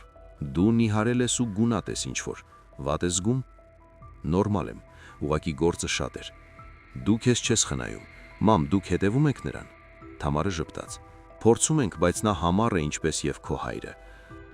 Մենք նստեցինք սեղանի մոտ եւ ընթրում էինք։ Կարինեն պատմում էր գործուղման, հանդիպումների, նոր պայմանագրի մասին, որը կնքել է ֆիրման, խոսում էր արագ, ուրախ, ձեռքերը թափահարելով։ Մենք լսում էինք, գլխով անում ժպտում, ես նայում էի Գորին։ Նա նստած էր նրա կողքին, բռնել էր ձեռքը եւ նայում էր այնպես, կարծես առաջին անգամ էր տեսնում։ Սեր եւ ցավ միաժամանակ։ Ես դա տեսնում էի։ Թամարն էլ նույնպես տեսնում էր, բայց Կարինեն ոչ։ Նա երջանիկ էր եւ դա էր գլխավորը։ Ընթրիքից հետո Կարինեն ու Գորը գնացին իրենց սենյակ։ Ես ու Թամարը մնացինք խոհանոցում, հավաքում էինք ամանները։ Ես լվանում էի ափսեները, նա սրբում էր, լռում էինք։ Վերջապես Թամարն ասաց. Դու խոսացիր հետը։ Այո։ Եվ նա խնդրեց ինձ կրել մեղքը եւ լռել հանուն Կարինեի։ Ես համաձայնեցի։ Թամարը դրեց սրբիչը, գրկեց ինձ թիկունքից, այտը հպեց մեջքիս։ Դու լավ մարդ ես, Վարդան, չնայած ամեն ինչին։ Ես բացասական շարժեցի գլուխս։ Ոչ, լավ մարդը չէր սպանի ուրիշի երեխայի հորը եւ չթաքնվի հայ 2 արատ տարի։ Ես վախկոտ եմ եւ մարդասպան, բայց ես փորձում եմ գոնե մի փոքր ուղղել դա, Գորի համար, Կարինեի համար, մեր ընտանիքի համար, քեզ համար։ Մենք կանգնած էինք այդպես երկար, գրքախառնված, մեր հին խոհանոցում պատուհանից այն կողմ մթում էր, սենյակից լսվում էին Կարինեի եւ Գորի ցածր ձայները։ Նա ինչ-որ բան էր պատմում, նա պատասխանում էր, նորմալ ընտանեկան կյանք, նորմալ դրսից, իսկ ներսում ճաքեր, գաղտնիքներ, ցավ, բայց մենք դիմանում էինք բոլորս 4-ով, որովհետև սիրում էինք իրար, չնայած ամեն ինչին։ Անցավ մեկ շաբաթ։ Կյանքը կարծես վերադարձավ սովորական հուն։ Կարինեն գնում էր գործի։ Գորը աշխատում էր տնից։ Թամարը զբաղված էր տնտեսությամբ։ Ես կարդում էի, զբոսնում, հեռուստացույց նայում։ Մենք ընթրում էինք բոլորս միասին, խոսում էինք դատարկ բաներից։ բայց ես տեսնում էի, գոռը չի հանգստացել։ Նա դարձել էր էլ ավելի լուռ, էլ ավելի ինքնամփոփ։ Կարինեն դա նկատում էր, փորձում էր նրան խոսեցնել, բայց նա ձեռքը թափ էր տալիս։ Ամեն ինչ նորմալ է, ուղղակի հոգնել եմ։ Թամարը գիշերները էլ չէր գնում նրա մոտ։ Նա ինքը խնդրեց նրան չգալ, ասաց, որ ինքնուրույն կհաղթահարի, բայց չէր հաղթահարում։ Մի երեկո, Կարինեի վերադառնալուց օրեր 4 անց, ես պատահաբար լսեցի նրանց խոսակցությունը։ Անցնում էի նրանց սենյակի կողքով, դուռը կիսաբաց էր։ Կարինեն ասում էր. «Գոր, ես տեսնում եմ, որ քեզ վատ է։ Դու գրեթե չես ուտում, չես քնում։ Ասա, ինչ է կատարվում»։ Ոչինչ, Կարինե, ուղղակի նախագիծը դժվար է։ Մի ստիր ինձ, սա գործի պատճառով չէ։ Դու փոխվել ես, դու հեռացել ես ինձնից։ Միգուցե դու ինձ էլ չես սիրում։ Ձայնը դողում էր։ Ես լսեցի, թե ինչպես է նա լաց լինում։ Գոռը ինչ-որ բան մրթմրթաց, երևի գրկեց նրան, հետո ասաց. «Կարինե, ես սիրում եմ քեզ ամեն ինչից շատ աշխարհում։ Դու իմ կյանքն ես, բայց ինձ մոտ հիմա ծանր շրջան է։ Ինձ ժամանակ է պետք, որպեսզի հասկանամ ինքս ինձ։ Ներիր ինձ, խնդրում եմ»։ Հասկանաս ինչու՞մ։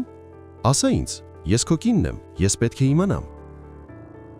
Չես կարող իմանալ, սա քո մասին չէ, սա իմ մասին է, իմ անցյալի։ Ինչ անցյալ, Գոր, դու ինձ վախեցնում ես։ Լռություն։ Հետո Գորը հոգնած. «Մի վախեցիր, ամեն ինչ լավ կլինի, ես կհաղթահարեմ, տուր ինձ ուղղակի ժամանակ»։ Ես ցածր հեռացա դռան մոտից։ Վերադարձա ննջասենյակ, պառկեցի մահճակալին, նայեցի առաստաղին։ Նա չի դիմանա։ Ես դա հասկացա։ Գորը վաղ թե ուշ կպայթի, կպատմի Կարինեին ամեն ինչ, կամ մի բան կանի իր հետ։ Ես տեսա դա նրա աչքերում։ Նա եզրին է։ Եվ ես մեղավոր եմ դրանում։ Ես հասցրի նրան այդ վիճակին իմ վախկոտությամբ 28 տարի առաջ։ Հաջորդ օրը ես որոշում կայացրի։ Առավոտյան, երբ Կարինեն գնաց գործի, ես մտա Գորի մոտ։ Նա նստած էր համակարգչի դիմաց, բայց աշխատում էր ակնհայտորեն ոչ կենտրոնացած, պարզապես նայում էր էկրանին։ Գոր, մենք պետք է լուրջ խոսենք։ Նա շրջվեց, գլխով արեց։ Ես փակեցի դուռը, նստեցի դիմացը։ Դու չես հաղթահարում, ես տեսնում եմ, Կարինեն տեսնում է։ Սա չի կարելի այսպես թողնել։ Դու քայքայում ես քեզ և քո ամուսնությունը։ Ես գիտեմ, ասաց նա ցածր, բայց ես չեմ կարող այլ կերպ։ Կարող ես, ես կօգնեմ։ Ես գտել եմ ձևը։ Նա նայեց ինձ ուշադրությամբ։ Ինչ ձև։ Ես գրպանիցս հանեցի ձրավը, մեկնեցի նրան։ Նա վերցրեց, բացեց, թղթերը կարծած, լուռ։ Ես տեսա, թե ինչպես է նրա դեմքը փոխվում։ Զարմանք, անհասկացողություն, հետո շոկ։ Սա ինչ է, սա կտակ է։ Ես գրանցեցի բնակարանը և ամառանը քո անունով։ Իմ մահից հետո ամեն ինչ կանցնի քեզ։ Ոչ Կարինեին, ոչ Անիին, քեզ։ Սա չի քավի մեղքը, բայց սա գոնե մի բան է։ Հոր ժառանգությունը։ Ում ես սպանեցի։ Գորը գցեց թղթերը սեղանին, նայում էր ինձ ապշած։ Դուք խելագարվել եք, ես չեմ վերցնի սա, ինձ պետք չէ ձեր ունեցվածքը։ Կվերցնես իմ մահից հետո։ Հիմա քեզ պետք չէ ոչինչ անել։ Պարզապես իմացիր, որ դա քոնը կլինի։ Բնակարան Երևանի կենտրոնում 80 քառակուսի մետր։ Ամառանը Բյուրականում 10 սոտ հող, տուն։ Սա արժե մոտավորապես 60-70 հազար դոլար։ Կվաճառես, կառնես Խեզ ու Կարինեի համար ձեր տունը, կսկսեք նոր կյանք։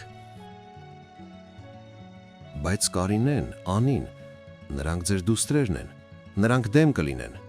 Նրանք չեն իմանա, կտակը կբացվի իմ մահից հետո, այդ ժամանակ հուսում եմ դու կներես ինձ գոնե մի փոքր, կասես Կարինեին, որ ես այդպես էի ուզում, որ դու որդու պես էի ինձ համար։ Նա կհասկանա։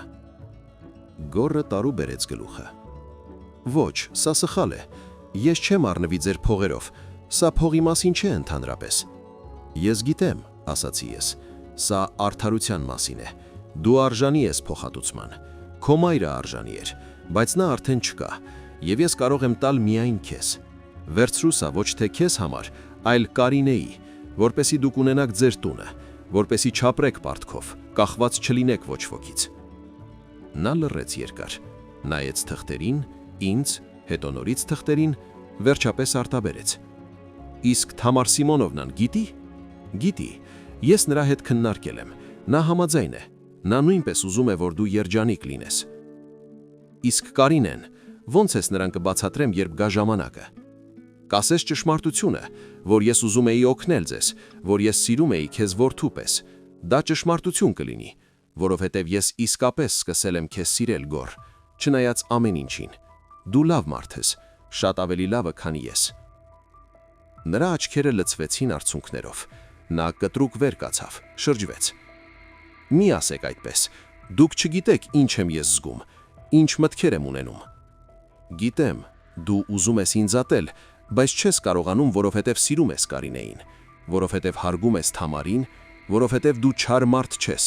Քո հայրը լավ մարդ էր, եւ դու նրան ես քաշել։ Նա կհպարտանար քեզնով։ Գորը շրջմեց կտրուկ, դեմքը արցունքների մեջ։ Որտեղի գիտեք ինչպիսին էր նա։ Դուք նրան սպանել եք։ Ես աշխատել եմ նրա հետ 2 տարի։ Նա ազնիվ ղեկավար էր, արդար, օգնում էր բանվորներին, պաշտպանում էր նրանց ղեկավարության դիմաց։ Բոլորը նրան հարգում էին, եւ ես նույնպես։ Դրա համար էլ ես այդպես էլ չներեցի ինձ, որ իմ անփութության պատճառով նա զոհվեց։ Դրա համար էլ ես 28 տարի ապրում եմ այդ մեղքով եւ կապրեմ մինչեւ վերջ։ Գորը նստեց մահճակալին, փակեց դեմքը ձեռքերով, լաց եղավ։ Ես նստած նայում էի նրան եւ ինձ ուզում էր մոտենալ, գրկել, ինչպես գրկում էի ժամանակին իմ դուստրերին, երբ նրանց վատ էր լինում, բայց ես չհամարձակվեցի։ Ես իրավունք չունեի։ Վերջապես նա հանգստացավ եւ սրբեց դեմքը։ Լավ, ես կվերցնեմ ձեր կտակը, ոչ թե նրա համար, որ ներել եմ, այլ նրա համար, որ դուք ճիշտ եք։ Կարինեն արժանի է ավելի լավ կյանքի, եւ եթե դա կօգնի նրան, ես կվերցնեմ, բայց իմացեք, որ սա ներում չէ, երբեք չի լինի ներում։ Գիտեմ, գլխով արեցի ես, եւ չեմ խնդրում։ Պարզապես ապրիր, երջանիկ եղիր իմ դուստրի հետ, նրան երջանիկ պահիր։ Սա այն ամենն է, ինչ ես խնդրում եմ։ Նա գլխով արեց։ Մենք նստած էինք լռության մեջ, պատուհանից այն կողմ կռռում էին աղրավները, անցավ մեքենա։ Սովորական երևանյան օր, բայց մեզ համար դա ինչ-որ սահմանագիծ էր։ Մենք պայմանավորվեցինք, չհաշճվեցինք, բայց պայմանավորվեցինք, եւ դա արդեն ինչ-որ բան էր։ Գորի հետ այդ խոսակցությունից հետո ինչ-որ բան փոխվեց։ Ոչ միանգամից, ոչ կտրուկ, բայց աստիճանաբար։ Նա դարձավ մի փոքր ավելի հանգիստ, մի փոքր պակաս ինքնամփով։ Ընթրիքների ժամանակ սկսեց երբեմն կատակել, Կարինեի հարցերին պատասխանել ավելին, քան մի բառով։ Նա դա նկատեց, ուրախացավ, ասում էր ինձ եւ Թամարին. Չգիտեմ ինչ պատահեց, բայց Գորիկը կարծես կենթանացել է։ Ես ու Թամարը հայացքներ էինք փոխանակում եւ լռում։ Անցավ 1 ամիս, դեկտեմբերը, սկսվեց նախատոնական եռուզը։ Կարինեն վերանորոգում սկսեց իրենց սենյակում, կպցնել նոր պաստառներ, փոխել վարագույրներ, Գորը օգնում էր նրան։ Կահույք էր տեղաշարժում, մարտակոցներն էր ներկում։ Նրանք աշխատում էին միասին, ծծաղում։ Ես նայում էի նրանց միջանցքից ու մտածում. միգուցե ամեն ինչ կկարգավորվի, միգուցե իմ կտակը Գորին գոնե մի փոքր հույս տվեց, հանգստացեց նրան։ Մի երեկո, արդեն նոր տարուն մոտ, ես նստած էի հյուրասենյակում, ինչ որ հաղորդում էի նայում հեռուստացույցով։ Գորը դուրս եկավ խոհանոց, իրեն թեյ լցրեց, հետո նայեց ինձ մոտ. Վարդան Սիմոնիչ, կարելի է նստել։ Իհարկե, ես ցածրացրի ձայնը։ Նա նստեց դիմացի բազկաթորին, բաժակը պահել էր ձեռքերում, լռում էր։ Ես սպասում էի։ Վերջապես նա ասաց. Ես ուզում էի շնորհակալություն հայտնել ձեզ կտակի համար եւ այն բանի համար, որ դուք փորձում եք ուղղել անցյալը։ Շնորհակալության կարիք չկա, պատասխանեցի ես։ Սա իմ պարտքն է։ Ոչ, պարտք չէ։ Շատերը ձեր տեղը ուղակի ձեռքը կթափահարեին, Կասեին, որ անցյալը անցել է եւ կմոռանային, բայց դուք փորձում եք, եւ ես դա գնահատում եմ։ Նա լռեց, հետո շարունակեց. Ես դեռ չեմ ներել ձեզ, անկեղծ ասած չգիտեմ կներեմ երբևէ։ Ցավը ոչ միտեղ չի կորել։ Ես մինչև հիմա տեսնում եմ հորս դաղաղը, երբ փակում եմ աչքերս։ Մինչև հիմա հիշում եմ, թե ինչպես էր մայրս լաց լինում գիշերները։ Բայց ես հասկացա մի բան. պահել այդ ատելությունը իմ ներսում անիմաստ է, այն քայքայում է ինձ, այլ ոչ թե ձեզ։ Դրա համար ես որոշեցի բաց թողնել, ոչ թե ներել, այլ բաց թողնել։ Ես նայում էի նրան եւ զգում, թե ինչպես է կոկորդս սեղմվում։ Այս տղան, ում կյանքը ես քանդել եմ, նստած է դիմացս եւ ասում է, որ բաց է թողնում։ Նա ինձանից ուժեղ է, շատ։ Շնորհակալ եմ, խրպոտացի ես։ Սա ավելին է, քան ես արժանի եմ։ Գուցե եւ այդպես է, բայց ես դա անում եմ ոչ թե ձեզ համար, ինձ համար եւ Կարինեի համար։ Ես ուզում եմ նրա հետ երջանիկ լինել, այլ ոչ թե քարշ տալ իմ հետևից անցյալի բեռը։ Դրա համար ես բաց եմ թողնում։ Մենք նստած էինք լուռ։ Հեռուստացույցով ինչ-որ բան էին ասում, բայց ես չէի լսում։ Ես պարզապես նայում էի գոռին ու մտածում, որքան է բախտս բերել, որ նա այսպիսին է, որ նա չչարացավ, չսկսեց վրեժ լուծել, չքանդեց մեր ընտանիքը։ Նա կարող էր, բայց չարեց։ Գոռ, ասացի ես ուզում եմ, որ դու իմանաս, եթե ես որդի ունենայի, ես կուզենայի, որ նա լիներ այնպիսին, ինչպիսին դու ես, ազնիվ, ուժեղ, բարի։ Քո հայրը իսկական տղամարդ է մեծացրել, եւ ես ցավում եմ, որ նա չաբրեց մինչև այսօր, չտեսավ, թե ինչպիսին ես դու դարձել։ Գոռը շրջվեց, սրբեց արցունքը։ Հերիք է, պետք չէ այդպես խոսել։ Պետք է, որովհետև դա ճշմարտություն է։ Նա վեր կացավ, բաժակը դրեց սեղանին, ես գնամ, Կարինեն սպասում է, մենք դեռ պաստերները պիտի կպցնենք։ Գնա, եւ շնորհակալություն եւս մեկ անգամ, ամեն ինչի համար։ Նա գլխով արեց եւ դուրս եկավ։ Ես մնացի մենակ, նստած էի բազկաթոռին, նայում էի հեռուստացույցի էկրանին, որտեղ թարթվում էին ինչ-որ դեմքեր, խոսում էին ինչ-որ բան, բայց ես չէի տեսնում, չէի լսում։ Ես մտածում էի այն մասին, ինչ տեղի ունեցավ։ Մենք գոռի հետ հասանք ինչ-որ փոխհմբռնման, ոչ խաղաղության, ոչ ներման, բայց փոխհմբռնման, եւ դա արդեն հսկայական քայլ էր։ Այդ երեկո, երբ մենք Թամարի հետ պարկանք քնելու, ես գրկեցի նրան եւ ասացի. Թամար, ինձ թվում է ամեն ինչ լավ կլինի։ Ինչու ես այդպես որոշել։ Որովհետև գոռը բաց թողեց անցյալը, նա ինքն ասաց, նա այլևս ատելություն չի պահում։ Դա նշանակում է, որ մենք կկարողանանք ապրել շարունակ, բոլորս միասին, ինչպես ընտանիք։ Թամարը շրջվեց դեպի ինձ, ձեռքը դրած այտիս. Վարդան, ես հպարտանում եմ քեզնով։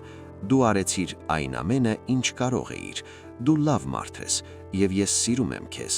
Այդ բառերը ինձ համար ավելին էին նշանակում, քան որևէ այլ բան, որովհետև Թամարը գիտեր ճշմարտությունը, ամբողջ ճշմարտությունը, եւ միևնույն է սիրում էր ինձ, ներում էր իմ սխալները, իմ վահկտությունը, կանգնած էր կողքիս, չնայած ամեն ինչին։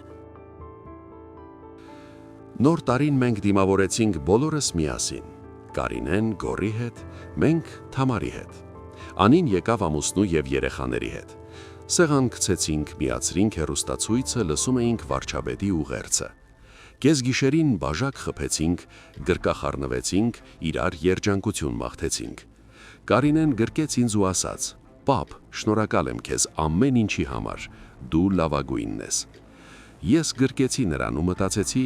եթե նա իմանար, բայց նա չգիտի եւ չի իմանա, որովհետեւ մենք գոռի եւ Թամարի հետ այդպես որոշեցինք, հանուն նրա, հանուն ընտանիքի։ Գոռը կանգնած էր Կարինեի կողքին եւ գրկել էր նրա ուսերը, բռնեց իմ հայացքը, գլխով արեց ինձ։ Ես գլխով արեցի պատասխան։ Մեր միջև կար փոխհմբռնում։ Մենք կրում էինք այդ գաղտնիքը միասին եւ կրելու ենք մինչև վերջ։ Հունվարն անցավ հանգիստ, գոռը սկսեց դել ավելի լավ տեսք ունենալ, այտերը վարդագունեցին, աչքերի տակից անհետացան կապտուկները։ Կարինեն ուրախանում էր, ասում էր, որ իր եւ գոռի մոտ հիմա ամեն ինչ հիանալի է։ Ծրագրեր էին կազմում, ուզում էին ամռանը գնալ ծով, հետո սկսել հավաքել հիփոթեքի համար։ Ես լսում էի եւ մտածում, նրանք չգիտեն, որ իմ մահից հետո նրանք բնակարան կունենան։ Դա լավ անակնկալ կլինի, հուսով եմ։ Փետրվարին տեղի ունեցավ այն, ինչին ես չէի սպասում։ Կարինեն եկավ տուն երեկոյան, հավաքեց բոլորին խոհանոցում եւ աչքերը փայլում էին։ Ես նորություն ունեմ, մենք Գոռի հետ ծնող ենք դառնալու։ Լռություն։ Հետո Թամարը ճչաց նետվեց գրկելու Կարինեին։ Անին, ով եկել էր մեզ հյուր ցերեկը, նույնպես նետվեց։ Գոռը կանգնած էր կողքին եւ ժպտում էր։ Ես նայում էի նրանց եւ զգում, թե ինչպես է սիրտս լցվում ինչ-որ տաք բանով։ Երեխա, թոռ կամ թոռնուհի, նոր կյանք։ Ես մոտեցա Գոռին, մեկնեցի ձեռքս, նա սեղմեց այն ամուր։ Շնորհավորում եմ, ասացի ես, դու լավ հայր կլինես։ Շնորհակալություն, Վարդան Սիմոնիչ։ Մենք կանգնած էինք այդպես, ձեռք սեղմելով, եւ ես տեսա նրա աչքերում ինչ-որ նոր բան, հույս։ Նա նայում էր ապագային, այլ ոչ թե անցյալին, եւ դա գլխավորն էր։ Այդ օրվա երեկոյան, երբ բոլորը գնացին, ես նստած էի պատշգամբում, ծխում էի, վերագարցա այդ սովորությանը վերջնականապես։ Թողնելն արդեն իմաստ չուներ։ Նայում էի քաղաքի լույսերին, դանդաղ իջնող ձյանը, մտածում էի կյանքի մասին, այն մասին, թե ինչպես մեկ սխալը կարող է քանդել այսքան ճակատագրեր, բայց եւ այն մասին, որ սերը, ընտանիքը, ներումը կարող են բուժել նույնիսկ ամենախորը վերքերը։ Գոռը չներեց ինձ, գուցե եւ չի ների երբեք, բայց նա բաց թողեց, տվեց ինձ շանս, տվեց մեզ բոլորիս շանս ապրելու շարունակ, եւ ես երախտապարտ էի նրան դրա համար, ավելին, քան կարող եմ արտահայտել բառերով։ Անցավ 8 ամիս, հոկտեմբերը նորից եկավ, տերևները դեղնում էին պատուհանից այն կողմ, ինչպես այն ժամանակ, երբ ամեն ինչ սկսվեց, բայց հիմա ամեն ինչ այլ էր։ Կարինեն աղջիկ ունեցավ սեպտեմբերի վերջում, անվանեցին Նարե, փոքրիկ, 3 կիլոգրամ 200 գրամ, սև մազիկներով եւ կապույտ աչքերով։ Գոռում էր բարձր, պահանջում էր ուտելիք յուրաքանչյուր 3 ժամի մեկ։ Կարինեն ուրախանում էր, ասում էր, որ իր եւ Գոռի մոտ հիմա ամեն ինչ հիանալի է։ Ծրագրեր էին կազմում, ուզում էին ամռանը գնալ ծով, հետո սկսել հավաքել հիփոթեքի համար։ Ես լսում էի եւ մտածում, նրանք չգիտեն, որ իմ մահից հետո նրանք բնակարան կունենան։ Դա լավ անակնկալ կլինի, հուսով եմ։ Կողքին մինչև վերջ եւ ես ամեն օր երախտապարտ կլինեմ նրան այս ամենի համար, շատ ավելի, քան կարող եմ արտահայտել բառերով։ Մենք այդպես էլ չպատմեցինք Կարինեին ճշմարտությունը։ Գաղտնիքը մնաց իմ, Թամարի եւ Գոռի միջև։ Եվ ես հասկացա, որ այդպես ճիշտ է։ Որոշ բաներ ավելի լավ է թաղել անցյալում։ Ոչ նրա համար, որ մենք վախկոտ ենք, այլ նրա համար, որ ողջերը ավելի կարևոր են, քան մեռածները։ Կարինեն արժանի չէր կրել իմ մեղքի բեռը։ Նարեն արժանի չէր մեծանալ մի ընտանիքում, որը պատառոտվում է հին կոնֆլիկտներից։ Մի երեկո, երբ Նարեն արդեն 1 ամսական էր, ես նստած էի հյուրասենյակում, պահում էի նրան ձեռքերիս։ Նա քնած էր, այնքան փոքրիկ, տաք, ծանր շնչում էր։ Ես նայում էի նրա դեմքին ու մտածում. ահա նա, նոր կյանքը, մաքուր, անմեղ։ Նա չգիտի ոչ մի մեղքի մասին, ոչ մի անցյալի։ Նրա համար աշխարհը սկսվում է նորից, եւ դա ճիշտ է, այդպես պետք է լինի։ Գոռը մտավ սենյակ, կանգնեց դրան մեջ։ Վարդան Սիմոնիչ, չեք հոգնել, ես կարող եմ վերցնել նրան։ Ոչ, պատասխանեցի ես, թող քնի, նա հանգիստ է ձեռքերիս։ Նա մոտեցավ, նստեց կողքին, նայում էր աղջկան։ Դեմքը փափուկ էր, երջանիկ։ Գիտեք, ասաց նա ցածր, երբ նա ծնվեց, ես մտածեցի հորս մասին, այն մասին, որ նա երբեք չի տեսնի իր թոռնուհուն։ Ինձ ցավոտ էր, բայց հետո ես հասկացա։ Նա կուզենար, որ ես երջանիկ լինեի, որ ես ունենայի ընտանիք, երեխաներ, ապագա, եւ ես որոշեցի ապրել դրա համար։ Ոչ թե անցյալի, այլ ապագայի։ Քո հայրը կհպարտանար քեզնով, ասացի ես նայելով Նարեին։ Դու լավ հայր ես, լավ ամուսին, լավ մարդ։ Գոռը լռեց, հետո հարցրեց. Դուք ներեցիք ձեզ։ Ես մտածմունքի մեջ ընկա, ներել եմ արդյոք ես ինձ։ Ոչ։ Ես կրում էի այդ մեղքը ամեն օր, ամեն րոպե։ Այն իմ մի մասն էր, բայց այն այլևս չէր խեղդում, չէր քայքայում։ Ես սովորել էի ապրել դրա հետ։ Ոչ, պատասխանեցի ազնիվ։ Չեմ ներել եւ չեմ ների։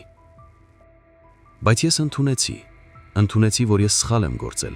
որ իմ պատճառով զոհվել է լավ մարդ, որ ես վախկոտ եմ, ով թաքնվել է 28 տարի։ Բայց ես նաև ընդունեցի, որ ես ունեմ ընտանիք, որն ինձ սիրում է։ Ունեմ փեսա, ով ինձ շանս տվեց, ունեմ թորնուհի, ում պետք է պապիկ, եւ ես կապրեմ նրանց համար։ Սա այն ամենն է, ինչ ես կարող եմ անել։ Գորը գլխով արեց։ Սա ազնիվ պատասխան է։ Շնորհակալություն։ Մենք նստած էինք լուռ։ Նարեն շարժվեց, բացեց աչքերը, նայեց ինձ։ Հետո նորից փակեց, քնեց։ Ես օրորում էի նրան կամացուկ եւ հոգուսն հանգիստ էր։ Առաջին անգամ շատ ամիսների ընթացքում հանգիստ։ Գոր, ասացի ես։ Դու գիտես կտակի մասին, բայց ես ուզում եմ, որ դու իմանաս եւս մի բան։ Եթե ես մահանամ վաղը կամ 1 տարուց կամ 20 տարուց, կարևոր չէ։ Գլխավոր է այն է, որ դու հասկանաս։ Ես երախտապարտ եմ քեզ այն բանի համար, որ դու ներեցիր մեր ընտանիքին, այն բանի համար, որ տվեցիր մեզ բոլորիս շանս միասին լինելու, այն բանի համար, որ դու սիրում ես իմ դստերը եւ պարգևաչեցիր ինձ թորնուհի։ Շնորհակալություն։ Նա նայեց ինձ եւ նրա աչքերում արդյունքներ կային։ Շնորհակալության կարիք չկա։ Ես դա արեցի ոչ թե ձեզ համար, այլ ինձ համար, Կարինեի համար, Նարեի համար։ Գիտեմ, բայց միևնույն է։ Շնորհակալություն։ Կարինեն մտավ սենյակ, տեսավ մեզ երկուսիս նստած երեխայի հետ։ Ինչ լուրջ եք, ինչի մասին է խոսակցությունը։ Կյանքի մասին, ասաց Գորը, վեր կեննելով։ Այն մասին, թե մենք ինչ երջանիկ ենք։ Կարինեն ժպտաց, մոտեցավ, վերցրեց Նարեին ինձանից։ Դուք ինձ մոտ ամենալավն եք։ Պապ, Գոր, ես ձեզ սիրում եմ։ Նա տարավ աղջկան նննասենյակ։ Մենք Գորի հետ մնացինք երկուսով։ Նա մեկնեց ինձ ձեռքը։ Ես սեղմեցի այն ամուր, տղամարդավար։ Վարդան Սիմոնիչ, մենք հաղթահարեցինք, ասաց Գորը։ Հաղթահարեցինք, համաձայնեցի ես, եւ կհաղթահարենք շարունակ։ Նա գնաց։ Ես մնացի մենակ հյուրասենյակում։ Մոտեցա պատուհանին, նայում էի երեկոյան Երևանին։ Լույսեր, մեքենաներ, կյանքը եռում էր ներքևում։ Իմ կյանքը նույնպես շարունակվում էր։ Ոչ հասարակ, մեղքի բեռով, գաղտնիքներով, բայց ես մենակ չէի։ Ինձ հետ էր Թամարը, իմ ամրոցը, իմ դուստրերը, փեսան, թորները, կար ընտանիք։ Գիտեք, ես հաճախ մտածում եմ, իսկ ինչ եթե ես այն ժամանակ 28 տարի առաջ վարվեի ազնիվ, խոստովանեի մեղքս, պատիժ կրեի։ Միգուցե ավելի լավ կլիներ, միգուցե Գորը չէր տառապի այդպես։ Բայց այդ ժամանակ չէին լինի Կարինեն եւ Գորը միասին, չէր լինի Նարեն։ Կյանքը դասավորվեց այնպես, ինչպես դասավորվեց, եւ ես չեմ կարող դա փոխել։ Ինչ ես քաղեցի այս պատմությունից, որ ճշմարտությունը միշտ ջրի երես է դուրս գալիս, վաղ թե ուշ, որ մեղքը չի անհետանում, նույնիսկ եթե դու թաքնվում ես նրանից, որ ներումը դա մոռացում չէ, այլ ազատագրում, եւ որ ընտանիքը այն է, հանուն ինչի արժե պայքարել, նույնիսկ երբ ամեն ինչ փլուզվում է։ Գորը չներեց ինձ, գուցե եւ չի ների երբեք, բայց նա ինձ շանս տվեց լինել պապիկ իր դուստրի համար, լինել իր ընտանիքի մի մասը, եւ դա ավելին է, քան ես արժանի էի, շատ ավելին։ Իսկ դուք կկարողանայիք ապրել մեկ հարկի տակ մի մարդու հետ, ով քանդել է ձեր կյանքը։ Կկարողանայիք բաց թողնել ատելությունը հանուն սիրո, կկարողանայիք ներել աններելին։ Ես չգիտեմ պատասխանը։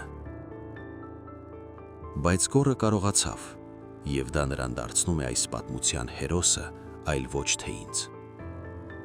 Ես ապրեցի 64 տարի։ Գործեցի սխալ, որը մարդու կյանք արժեցավ։